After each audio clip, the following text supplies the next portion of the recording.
Hello student, आज के इस वीडियो में हम अर्धवार्षिक परीक्षा के लिए आईएमपी प्रश्नों की चर्चा करने वाले हैं। प्यारे विद्यार्थियों, हमने इसमें ऐसे प्रश्नों को शामिल किया है जिनसे बाहर प्रश्न जाने की संभावना बहुत कम है। तो आइए शुरुआत करते हैं। प्यारे विद्यार्थियों, अध्याय 1 विद्युत आवेश तथा क्षेत्र से सबसे पहला प्रश्न हमने लिया, मूल आवेश किसे कहते हैं, इसका मान लिखिए। यह 2023 की बोर्ड परीक्षा में भी पूछा हुआ प्रश्न है। दूसरा प्रश्न हमने शामिल किया बच्चों, कूलाम का नियम लिखिए और इस नियम के आधार पर एकांक आवेश की परिभाषा दीजिए। यह 2010 में आया हुआ प्रश्न है। इसके बाद अगला प्रश्न हमने शामिल किया, विद्युत द्विध्रुव किसे कहते हैं। विद्युत द्विध्रुव के कारण अक्षीय स्थिति में विद्युत क्षेत्र की तीव्रता की गणना कीजिए। यह प्रश्न 2018 और 2020 में पूछा हुआ है। अगले प्रश्न पर आते हैं। प्यारे विद्यार्थियों, प्रश्न है विद्युत फ्लक्स किसे कहते हैं, इसका मात्रक और विमीय सूत्र लिखिए। यह प्रश्न 2013 में पूछा गया है। अगला प्रश्न हमने शामिल किया बच्चों, गाउस का नियम लिखिए एवं सिद्ध कीजिए। यह 2010 में आया हुआ प्रश्न है, बहुत ज्यादा आईएमपी प्रश्न है। अगला प्रश्न हमने शामिल किया, विद्युत क्षेत्र रेखाओं की विशेषताएं लिखिए। यह 2024 में पूछा गया। अध्याय 1 से हमने मात्र 6 प्रश्न लिए हैं। अब आप कहोगे सर इतने कम प्रश्न, तो भाई आईएमपी का फिर मतलब क्या रह जाएगा, बहुत ज्यादा प्रश्न शामिल कर देंगे। तो आईएमपी का मतलब होता है कि कम से कम प्रश्न शामिल किए जाए ताकि परीक्षा के दिनों में उनको रिवीजन करके परीक्षा में जाया जा सके। इसीलिए आगे बढ़ते हैं। अध्याय 2 से हमने शामिल किया विद्युत विभव एवं धारिता के बारे में। जब हम बात कर रहे हैं तो उसमें सबसे पहला प्रश्न है कि विद्युत विभव किसे कहते हैं। किसी बिंदु आवेश के लिए विद्युत विभव की गणना कीजिए या उसका व्यंजक प्राप्त कीजिए। यह प्रश्न 2000 में आया, 2005 में, 2007 में और 2017 में पूछा हुआ प्रश्न है। अगले प्रश्न पर आते हैं। अगला प्रश्न था कि भाई किसी चालक की धारिता से क्या तात्पर्य है। चालक की धारिता को प्रभावित करने वाले कारक लिखिए। देखो एक बात मेरी ध्यान से सुनिएगा, धारिता वाले पोर्शन से यूनिट फर्स्ट में, इलेक्ट्रोस्टैटिक में, स्थिर विद्युत में धारिता वाला पोर्शन जो है, धारिता वाले पोर्शन से कोई ना कोई प्रश्न परीक्षा में जरूर आता है, हर साल आता है। इसलिए मेरी बात मानिएगा, धारिता वाले पोर्शन से कुछ भी मत छोड़ना, उसको पूरा ही कर लेना। अगले प्रश्न पर आते हैं। अगला प्रश्न है बच्चों कि संधारित्र किसे कहते हैं। समांतर प्लेट संधारित्र की धारिता के लिए व्यंजक प्राप्त कीजिए और संधारित्र की धारिता को प्रभावित करने वाले कारक लिखिए। ये प्रश्न मुझे सबसे ज्यादा इंपॉर्टेंट लगता है इस जो चैप्टर के अंदर। संधारित्र किसे कहते हैं और समांतर प्लेट संधारित्र की धारिता का व्यंजक। अगला जो प्रश्न है कि श्रेणी क्रम और समांतर क्रम की बात करें तो श्रेणी क्रम और समांतर क्रम में तुल्य धारिता का जो व्यंजक है ये भी बहुत इंपॉर्टेंट है। ये 2012 और 2019 में पूछा गया। हालांकि ये एक नहीं है, ये 2 प्रश्न है ना, मैंने एक में लिखे हैं, तो कई बार एक साथ भी पूछ लेते हैं, कई बार अलग अलग भी पूछते हैं। अगले प्रश्न पर आते हैं। समविभव पृष्ठ किसे कहते हैं, इसकी विशेषताएं लिखिए। ये 2024 में पूछा हुआ प्रश्न है। आगे बढ़ते हैं। अध्याय 3 की अगर बात करें, अध्याय 3 विद्युत धारा के बारे में अगर हम बात करें, ठीक है, तो अध्याय 3 में जब हम बात कर रहे हैं तो पहला जो प्रश्न है आपका, अफवाह वेग किसे कहते हैं, जिसको हम अनुगमन वेग भी कहते हैं। धारा घनत्व और अनुगमन वेग में संबंध स्थापित कीजिए। 11 और 17 में पूछा हुआ प्रश्न है। अगला जो प्रश्न है कि भाई ओम का नियम लिखिए और धारा और विभवांतर के बीच में ग्राफ खींचिए और ओम के नियम की सीमाएं भी लिखिए। तो ये प्रश्न बहुत इंपॉर्टेंट है, ये भी बहुत आईएमपी प्रश्न है, ये भी आने की पूरी संभावना है क्योंकि बोर्ड में छोटे प्रश्न भी आते हैं 2-2 नंबर के। इसलिए हालांकि मैंने प्रश्न आईएमपी इस तरह से सेट किए हैं कि वो आपके 4 नंबर में आ जाए तो भी आप लिख सकते हैं, 2 नंबर में आ जाए तो भी आप लिख सकते हैं। अगले प्रश्न पर आते हैं। अगला प्रश्न है कि प्रतिरोध और प्रतिरोधकता में अंतर लिखिए, यानी कि प्रतिरोध और विशिष्ट प्रतिरोध में अंतर लिखिए। ये 2020 और 23 में पूछा हुआ प्रश्न है। अगले प्रश्न पे आते हैं कि किरचॉफ के नियम को लिखिए और सचित्र वर्णन कीजिए। ये प्रश्न तो नो डाउट किरचॉफ के जो नियम है वो तो सभी विद्यार्थियों को आना ही चाहिए। ये तो बहुत ज्यादा आईएमपी में आते ही आते हैं। भाई ओम का नियम हो गया, किरचॉफ का नियम हो गया, ठीक है, समांतर प्लेट संधारित्र हो गया, अक्षीय स्थिति हो गया, ठीक है, गाउस का नियम हो गया। ये तो बहुत इंपॉर्टेंट प्रश्न है, तो आना ही चाहिए। अगला जो प्रश्न हमने शामिल किया बेटा, व्हीटस्टोन सेतु का सिद्धांत लिखिए और इसके लिए आवश्यक प्रतिबंध प्राप्त कीजिए। ये 10 में आया, 16 में आया, 19 में आया, 24 में आया। तो आप व्हीटस्टोन सेतु के सिद्धांत की बात कर रहे हैं। अगले प्रश्न पर आते हैं। सेल का आंतरिक प्रतिरोध किसे कहते हैं, इसको प्रभावित करने वाले कारक, ये 2009 में पूछा हुआ प्रश्न है। सेल के विद्युत वाहक बल, टर्मिनल वोल्टेज और आंतरिक प्रतिरोध में संबंध स्थापित कीजिए। देखो लड़ी लगी हुई है, बहुत इंपॉर्टेंट प्रश्न है। 3, 4, 7, 18, 19, 23 और 24 में पूछा हुआ प्रश्न है। तो ये भी बहुत ज्यादा आईएमपी प्रश्न है। आप समझ रहे होंगे कि भाई मेरे आईएमपी प्रश्न आईएमपी क्यों है, मैंने उसका क्या आधार रखा है। तो मैंने उसका आधार ये रखा है कि जो प्रीवियस ईयर में बहुत अधिक बार आए हैं, और चूंकि एमपी बोर्ड में ये नियम है कि प्रश्न रिपीट होते ही होते हैं, नियम तो क्या है पर होते ही होते हैं, तो इसका मतलब है कि भाई इन प्रश्नों के आने की संभावना बहुत अधिक है। अगले प्रश्न पर आते हैं। विद्युत वाहक बल और विभवांतर में अंतर लिखिए। 2012 और 2023 में ये प्रश्न पूछा गया है, ये भी इंपॉर्टेंट है। अध्याय 4 की बात करते हैं, गतिमान आवेश और चुंबकत्व से। तो गतिमान आवेश और चुंबकत्व से पहला प्रश्न जो कि बायो सावर्ट का है, यानी किसी धारावाही अल्पांश के एक अल्पांश द्वारा उत्पन्न चुंबकीय क्षेत्र के लिए बायो सावर्ट का नियम और इसके आधार पर एम्पियर की परिभाषा पूछी गई। ये 19, 14 और 2020 में आया हुआ प्रश्न है। इसका सदिश रूप भी आप लोग कर लीजिए, कभी कभार बायो सावर्ट के नियम का सदिश रूप भी पूछ लेते हैं।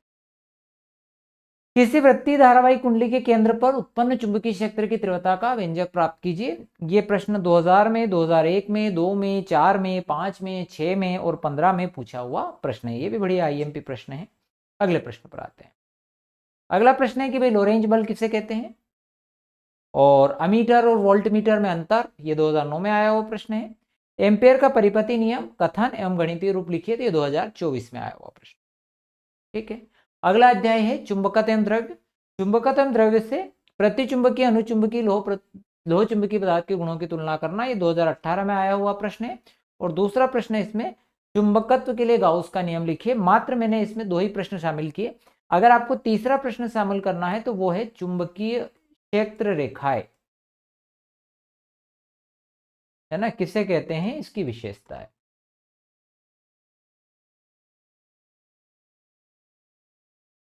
ठीक है, एक प्रश्न और हमने बढ़ा दिया, 3 कर दिए, बस खूब है, इससे अपना काम बन जाएगा इस अध्याय में। अगले प्रश्न पर, अगले अध्याय पर माफी चाहता हूँ। ये जो है विद्युत चुंबकीय प्रेरण की बात करें, वो 3 प्रश्न थोड़े से पीपीटी में आगे पीछे हो गए।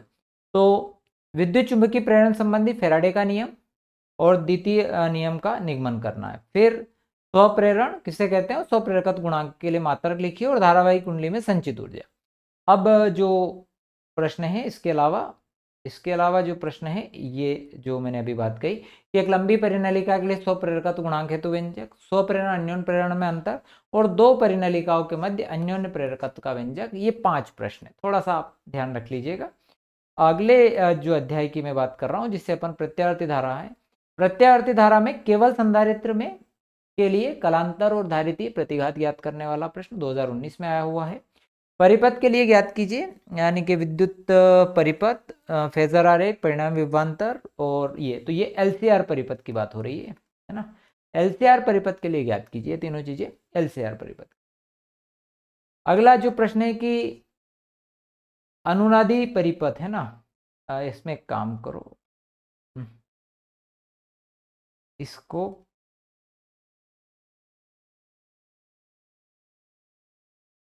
एलसीआर है ना, ये रिपीट हो गया है ना, ये जो अगला प्रश्न है ये आपका परिपथ वाला, ये एलसीआर वाला ही है, ये रिपीट से लिखने में आ गया। एलसीआर परिपथ के लिए बात कर रहे हैं।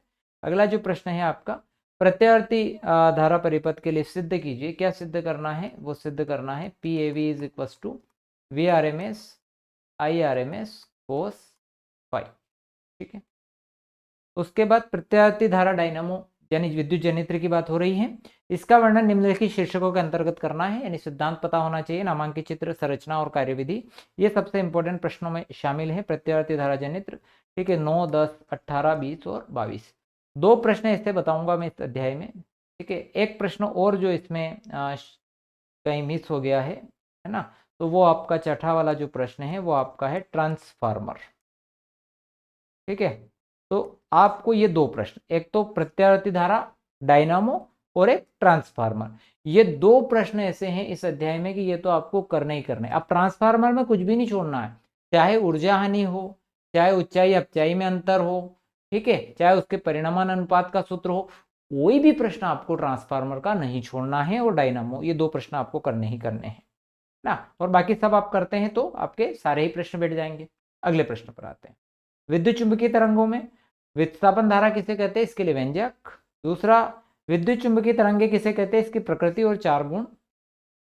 और जो ये ट्रांसफार्मर वाला जो मैं कह रहा था, ये यहाँ पर आ गया है ना, थोड़ा सा ऊंचाई अपचाई में अंतर है ना, ये आगे पीछे हो गए थोड़े से।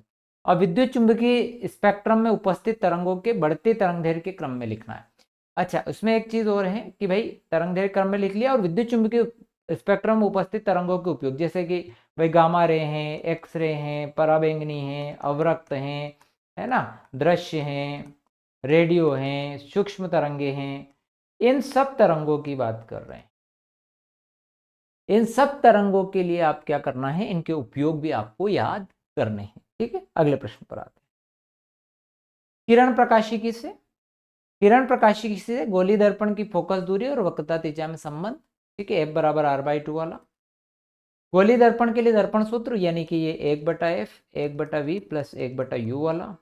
और जो है पूर्ण आंतरिक परावर्तन किसे कहते हैं, इसकी शर्त, इसके अनुप्रयोग। माध्यम के अपवर्तनांक क्रांतिक कोण में संबंध। बताइए कि क्रांतिक कोण किन किन कारकों को निर्भर करता है, और नामांकित रेखाचित्र, परिभाषा और अनुप्रयोग, ठीक है। बहुत सारी चीजें अपन ने इसमें शामिल करी हैं, तो ये सब चीजें आपको करनी है। किसी गोलीय सतह के लिए अपवर्तन सूत्र प्राप्त कीजिए, यानी कि अपवर्तन सूत्र हम लोगों ने पढ़ा n2 - n1/r n2/v minus n1/u। और अगला है पतले लेंस के लिए जो अपवर्तन सूत्र है वो हमारा होता है n21 minus 1/r1 minus 1/r2 1/f। उसके बाद परस्पर संपर्क में रखे 2 पतले लेंसों के लिए संयुक्त फोकस दूरी यानी कि 1/f 1/f1 और 1/f2 वाला।